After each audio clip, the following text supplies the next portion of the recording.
Dovid Konikov here. I'm out here in Brooklyn, New York, and there was recently a clip on Sky News Australia, an incredible voice of moral clarity and reason in this war, and Erin Molan gave an unbelievable monologue about Israel and why Hezbollah is the bad guy, Israel are the good guys, and there's no room in between. And she was so poignant in the way she delivered everything that she said. You have to watch this clip. Check it out. A terrorist is a person who uses unlawful violence and intimidation, especially against civilians, in the pursuit of political aims. Let me give those still a little confused some examples of work Hezbollah has proudly claimed over the years. Suicide truck bombings of the US Embassy and US Marine barracks in Beirut, aeroplane hijackings, bus bombs, the list goes on. Oh, and they were targeting civilians. They weren't collateral damage. They are criminals. They kill indiscriminately. I don't know how else to say it. Whoever conducted the attacks on them this week did so in a highly targeted way. In fact, it's hard to imagine a more targeted attack. And yes, of course, the death of anyone not part of that terrorist group is a tragedy, especially children. But if you join a terrorist group that kills innocent people on purpose, then any innocent death around you falls squarely on your shoulders. A political strategist from the United Arab Emirates, Amjad Taha, put it like this, and I genuinely don't think it's possible to improve on. I want to bring it to you now.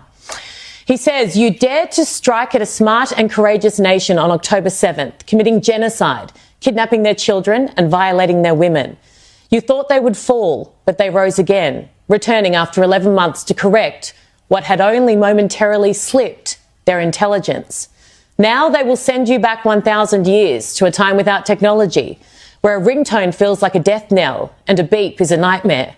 You will be haunted by your own shadow too, afraid to use any technology, cut off from the advanced world. And they will defeat you, not with bullets or tanks, but through the unbreakable will of brave, intelligent people. Over a simple cup of coffee, with one decisive click, they will seal your fate and the fate of anyone who dares harm their children. This is a nation the world respects. Hezbollah's pager attacks and today's V-82 strikes are not merely military victories. They represent a triumph for the Middle East over radicalism. A victory not only for Israel, but for all who stand against terror." Look it up. It's absolutely brilliant. Now, nobody knows what will happen next in the Middle East, but I know without any doubt in my mind who I'm rooting for. And it's not the terrorists who celebrate death. It's the country fighting desperately for life. All right, I'm sure you enjoyed that. I certainly did. And Sky News Australia has been an incredible voice of reason, again, throughout this war. Give them a subscribe. Compared to Sky News, which actually is very anti-Israel, flying away a bee.